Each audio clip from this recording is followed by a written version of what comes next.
अज्ञानतिमिरान्धस्य ज्ञानाञ्जनशलाकया चक्षुरुन्मिलितं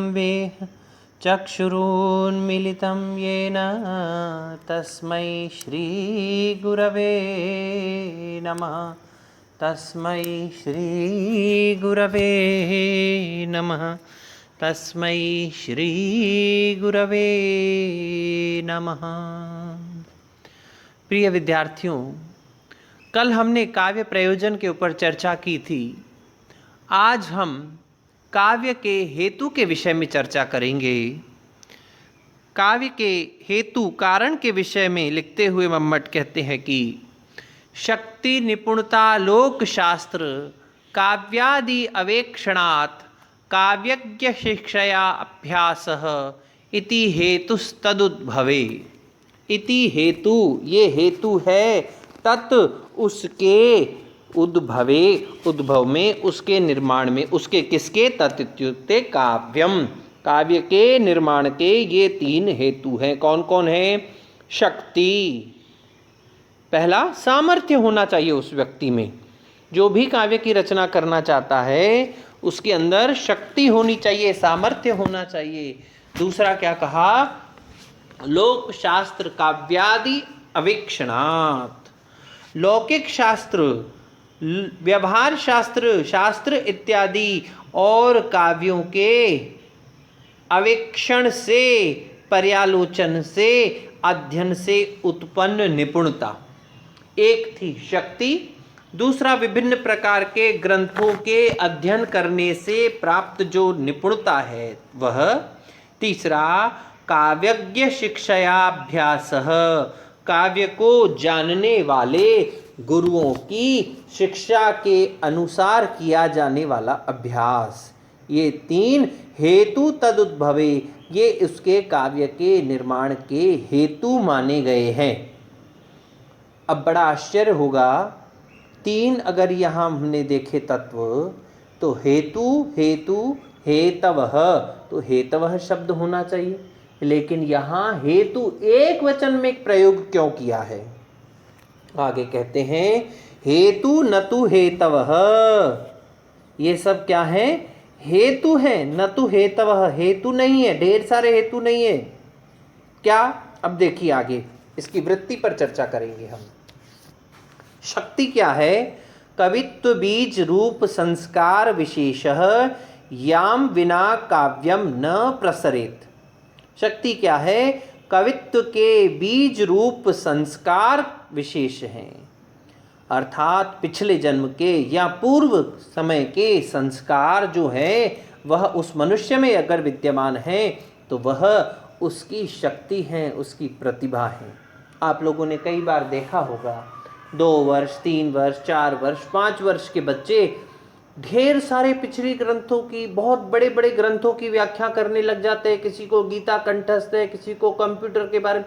बीच में एक बड़े बच्चे, किसी बच्चे का सुना था कि वो सुपर कंप्यूटर है, उससे कुछ भी प्रश्न पूछ लो सब कुछ उसको आता है। कैसे संभव हुआ ये? उसका संस्कार शेष था, यानी पिछले जन्म का उसका जो संस्कार उसमें बाकी है वह उसकी शक्ति है। निश्चित रूप से जो कवि बने उन्होंने अपने पिछले जन्मों में भी कवित्व के कर्म को किया है, वही उनका संस्कार जो है वह शेष होकर के इस जीवन में विशेष रूप में उत्पन्न हुआ है।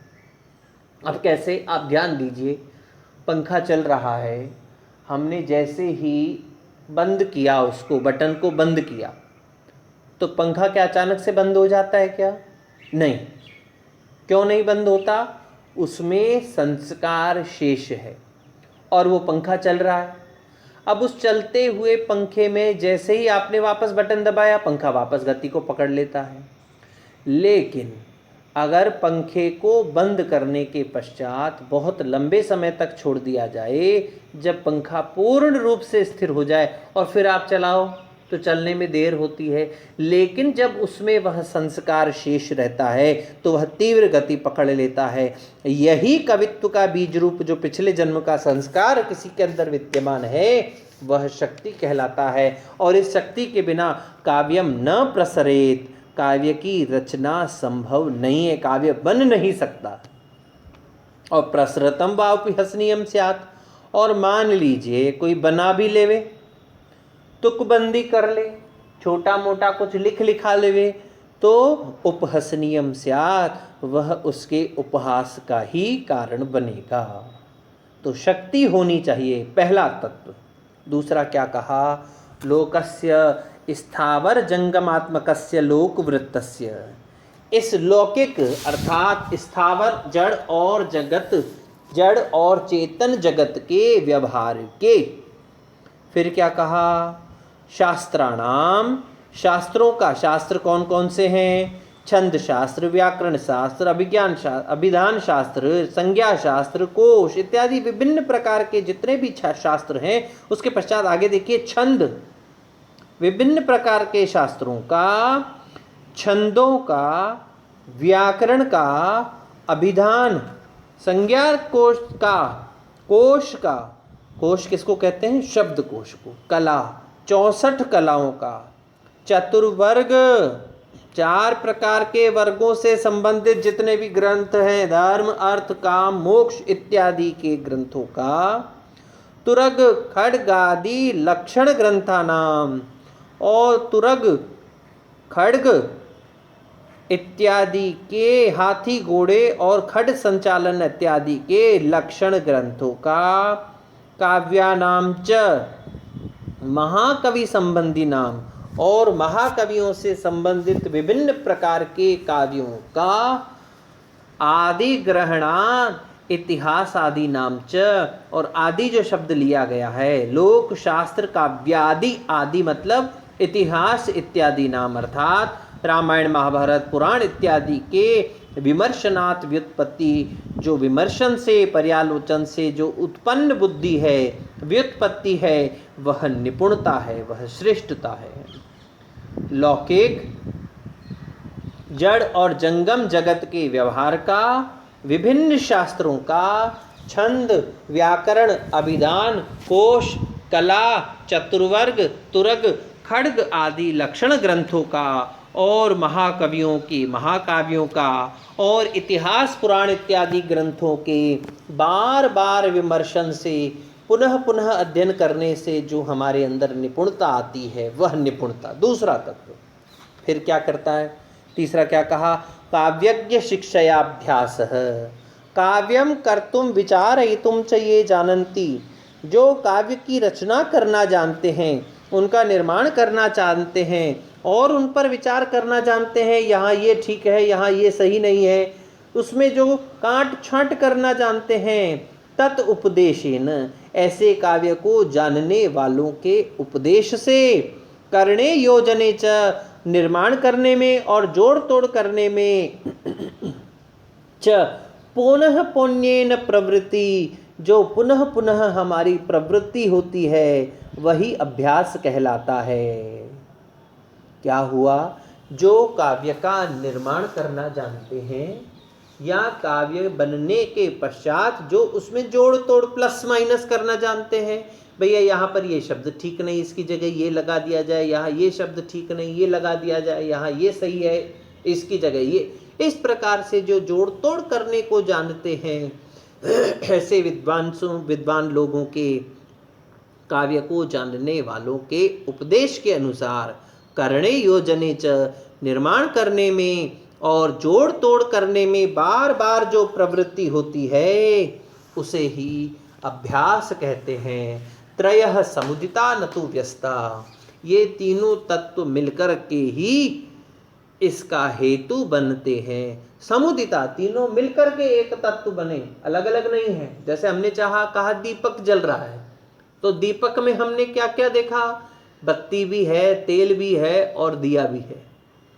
तो दीपक जलने से क्या तात्पर्य? तेल अलग नहीं है, बत्ती अलग नहीं है और दिया अलग नहीं है। जब ये तीनों एक साथ बैठेंगे तब जाकर के दीपक होगा। तो ये तीनों तत्व जब एक साथ मिलेंगे तब एक हेतु बनेगा। ये एक ही हेतु, अलग अलग नहीं। इनमें से किसी भी एक का अभाव होने का मतलब है खत्म। आप लोगों ने संयुक्त राष्ट्र संघ में वीटो पावर का नाम सुना होगा। मान लीजिए 5 हैं कि 10 हैं कि 15 लोग हैं जिनके पास वीटो पावर है, उनमें से 15 में से 14 व्यक्ति एक जगह हो जाएं और एक व्यक्ति ने कहा नहीं, तो बस खत्म, उस विषय पर विचार ही नहीं होगा, अर्थात निषेधाधिकार है एक व्यक्ति के पास। उसी प्रकार से यहाँ काव्य के विषय में भी तीनों हेतु बराबर के भागीदार हैं। एक भी तत्व की अगर निषेधाज्ञा आ गई, ये नहीं आया, या तो शक्ति नहीं हुई, या निपुणता नहीं हुई, या अभ्यास नहीं हुआ, तीनों की जरूरत है, तब जाकर के वह काव्य तस्य काव्यस्य उद्भवे निर्माणे समुल्लासे च, तब वो उस काव्य के उद्भव में, विकास में और निर्माण में ये तीनों कारण होते हैं। हेतु नतु हेतवः, ये तीनों मिलकर के उसका हेतु हैं, नतु हेतवः, तीन मिलाकर के अलग अलग हेतु नहीं हैं। आपने देखा शक्ति, निपुणता और अभ्यास तीनों की समष्टि को काव्य के निर्माण का हेतु, काव्य के निर्माण का कारण माना गया है। वामन ने भी लोक, विद्या और प्रकीर्ण इन तीनों को काव्य का अंग माना है, काव्य के निर्माण का साधन बताया है।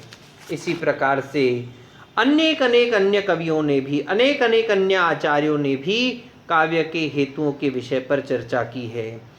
वामन से पूर्व में आचार्य भामह हुए हैं, उन्होंने भी एक बढ़िया सी कारिका, बड़ी सुंदर कारिका लिखी है, शब्द छंदो अभिधानार्था इतिहासाश्रया कथा लोको युक्ति कलाश्चेति मंतव्या काव्यगैरिमी शब्दाभिधेय विज्ञाय कृत्वा तद्विदुपासनम पासनाम विलोक्यान्य निबंधांश्च कार्य काव्य क्रियादरः।